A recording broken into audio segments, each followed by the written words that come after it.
The story behind Princess Leonor's lavished Denmark wedding everyone remembers. It was the wedding that stopped Europe. The one that made history, not just for its glamour, but for what it meant.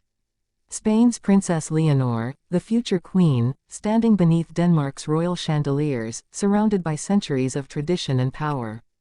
But what truly happened behind those golden doors? What was the story the cameras couldn't capture? Everything began months before the world even knew. Whispers inside Zarzuela Palace, rumors about royal meetings, fashion houses being secretly commissioned, and one quiet promise made between two young royals whose love had already defied expectation. When news broke that Princess Leonor of Spain would marry Prince Christian of Denmark, Europe held its breath. It wasn't just a union of love, it was the fusion of two royal dynasties. A bond between the Mediterranean warmth of Spain and the Nordic elegance of Denmark. As the date approached, Copenhagen transformed. Streets were draped in red and gold, flags of both nations fluttering side by side. The world's press flooded the capital. Hotels were filled with dignitaries, aristocrats, and global icons. The anticipation was electric, the air, almost royal itself. But for Leonor, beneath all the pomp and preparation, the emotions ran deep. She wasn't just a bride, she was a symbol. Spain's first reigning queen to be in centuries. Every detail mattered. Every step she took would be remembered for generations. The dress became a legend before it was even seen. Designed in Madrid, inspired by her mother Queen Letitia's timeless grace and the historical gowns of Spanish queens before her, it was rumored to blend silk from Valencia with pearls sourced from the Danish coast. A union stitched into fabric. On the morning of the wedding, the sound of church bells echoed through Copenhagen. Leonor stepped out of her carriage, her veil floating like mist, and in that moment, the world went silent. Even the reporters stopped. It wasn't just beauty, it was presence. The presence of a young woman stepping fully into destiny. Prince Christian stood waiting, his expression both regal and vulnerable. The ceremony at Frederiksberg Castle was more than a royal ritual, it was a cultural bridge. The choir sang in Spanish and Danish, intertwining the two nations' voices, while European royals from across the continent looked on, united in awe. Yet behind the elegance, there were moments only few noticed. Queen Letitia's quiet tears as her daughter spoke her vows. King Philippe's proud but heavy expression, a father letting go, a monarch witnessing history.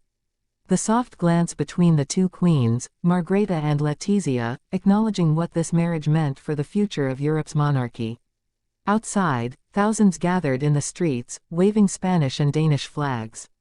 Children perched on shoulders, couples holding hands, people crying as Leonor's carriage passed by. For them, this wasn't just a royal celebration, it was hope. A vision of unity, love, and tradition evolving with the times. When Leonor and Christian appeared on the balcony of Amalienborg Palace, the crowd erupted. Cameras flashed. Bells rang again. And for the first time, the world saw them not just as royals, but as a couple, deeply in love, deeply human. What followed became a royal spectacle for the ages. The reception, a blend of Spanish passion and Danish precision. Flamenco dancers under Nordic chandeliers. A fusion menu of tapas and seafood from the Danish Isles. The first dance, a waltz turned into something entirely their own, elegant yet unrestrained. And then came the speeches. Prince Christian, steady but emotional, spoke first. "She is my heart, my courage, and my home," he said. Leonor's response, simple, heartfelt, unshakable, "From Spain to Denmark, my heart has found its place." The applause was thunderous. Even the kings and queens stood. It wasn't just royal decorum, it was admiration. Admiration for two young leaders who had already begun shaping the future. But beneath the fairytale perfection lay challenges no one saw. The pressures of royal expectation. The whispers of politics. The tension between tradition and modernity. Leonor knew that her marriage symbolized a new Europe, one where monarchy adapts, where a queen can lead not by heritage alone, but by strength, intellect, and grace. As the night went on, the palace gardens lit up with lanterns, and the newlyweds slipped away for a private moment. Away from cameras, away from protocol. Witnesses say Leonor laughed, freely, like a girl again. For a moment, she wasn't the future Queen of Spain or the Crown Princess of Denmark. She was simply Leonor, in love, in peace, in her moment. When morning came, Denmark woke to a new dawn. Newspapers called it the wedding of the century. Spain called it the pride of the nation. And across the world, people couldn't stop talking about it. The dress, the kiss, the connection. But what truly made it unforgettable wasn't the grandeur, it was the meaning. A generation watched a princess become a queen in waiting, a woman balancing love and legacy. A story written not in fairy tales, but in courage and heart. Years from now, they'll still speak of that day, the day Spain and Denmark became one through love. The day Leonor stepped into history. The day the world remembered what royalty can still mean, not power, not distance, but humanity wrapped in grace. Princess Leonor's wedding wasn't just a royal event. It was the moment a new era began. The moment the crown found its future.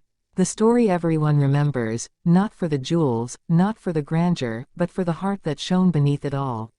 And in that heart, the future of Spain, and perhaps all of Europe, was reborn.